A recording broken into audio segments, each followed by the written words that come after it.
1871년 10월에 미국 역사상 최악의 화재였던 시카고 대화재로 대도시 하나가 잿더미로 변하고 말았습니다. 화재는 무디 목사가 담임하고 있던 교회와 집과 재산을 송두리째 앗아갔습니다. 그러나 필생의 사역이 완전히 허물어진 거기서부터 하나님은 무디 목사를 더 훌륭한 일꾼으로 일으킬 작정이셨습니다. 평소에 무디의 기도 제목은 성령의 충만함을 입는 것이었는데 화재를 계기로 더욱 간절해졌습니다. 시카고에 사라 쿡이라는 성령 충만한 여전도자가 있었는데 그녀는 무디의 설교를 듣고 거친 돌 가운데 있는 다이아몬드라고 평가했습니다. 그의 설교에는 불타는 열정이 있었고 사람을 감동시키는 힘이 있었습니다. 그러나 그에게 한 가지 부족한 것이 있었는데 그것은 성령의 권능이었습니다. 그래서 쿡은 무디에게 저는 당신이 성령 충만을 받도록 기도하겠습니다 라고 말했습니다.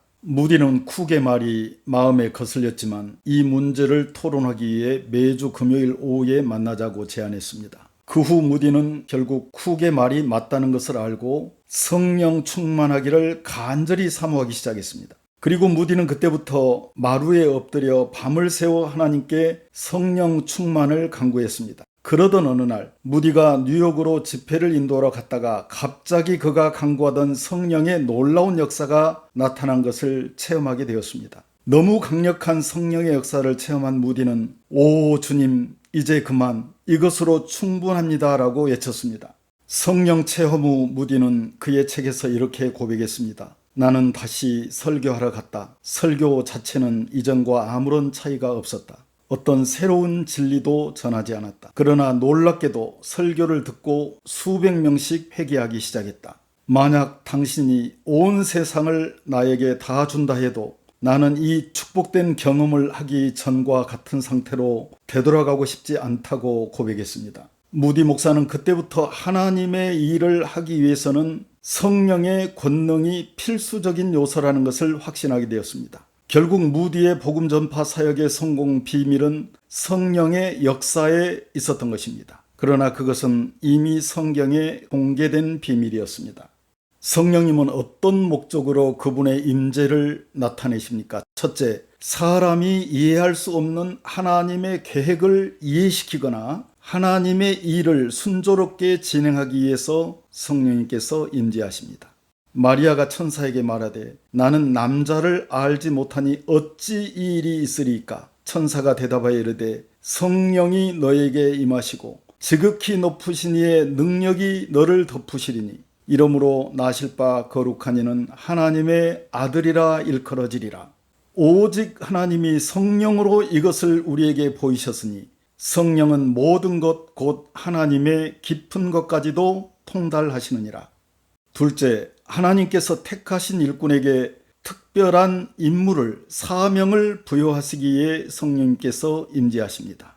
그들이 산에 이를 때 선지자의 무리가 그를 영접하고 하나님의 영 성령이 사울에게 크게 임함으로 그가 그들 중에서 애언을 하니 전에 사울을 알던 모든 사람들이 사울이 선지자들과 애언함을 보고 서로 이르되 기스의 아들에게 무슨 일이 일어났느냐 사울도 선지자들 중에 있느냐 하고 그곳에 어떤 사람은 말하되 그들의 아버지가 누구냐 한지라. 그러므로 속담이 되어 이르되 사울도 선지자들 중에 있느냐 하더라.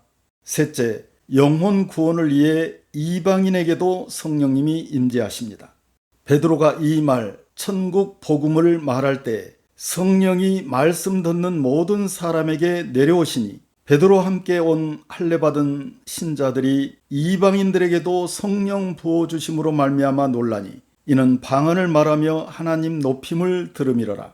한 여성도가 남편의 영혼 구원을 위해 10년이 넘도록 기도하다가 드디어 어느 날 남편을 데리고 주일 예배에 참석했습니다. 그런데 남편이 목사님의 설교 말씀을 들어보니 구구절절 다 자기에 대한 얘기를 하는 것이었습니다. 남편은 아내가 미리 목사님에게 다 일러 바친 줄 알고 화가 나서 먼저 집으로 돌아가 버렸습니다.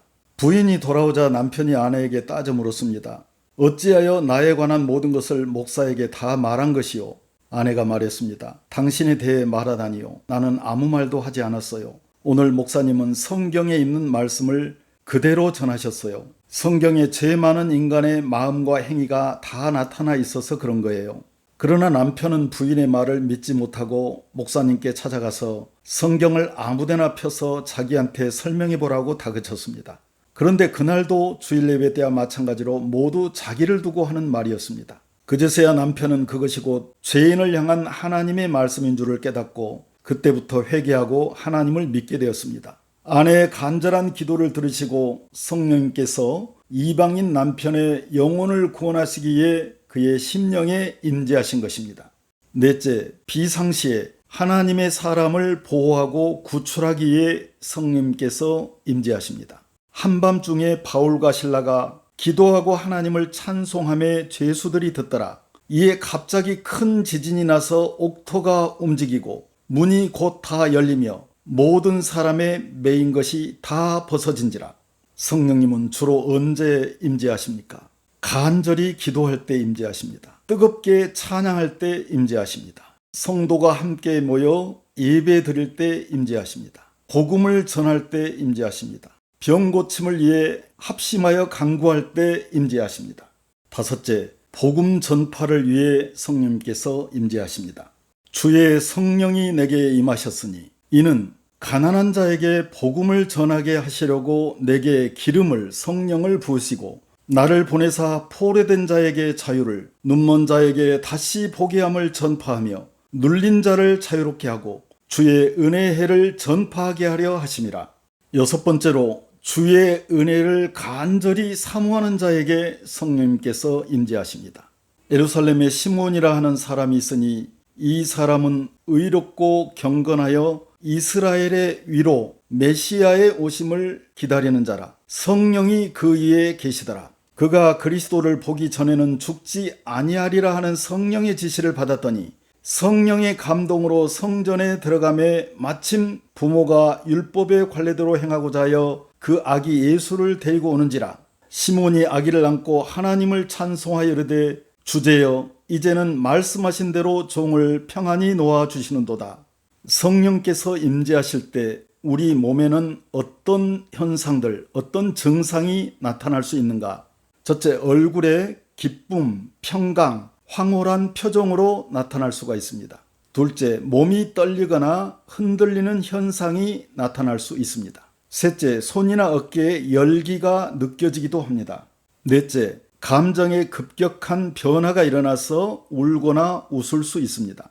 다섯째, 몸에 힘이 빠져서 서 있기가 힘들어질 수 있으며 쓰러질 수도 있습니다. 일정 시간 의식을 잃을 수도 있습니다. 여섯째, 외적으로 감지할 수 있는 현상들이 나타나지 않고 마음이 뜨거워지면서 평안과 기쁨으로 다가오시기도 합니다.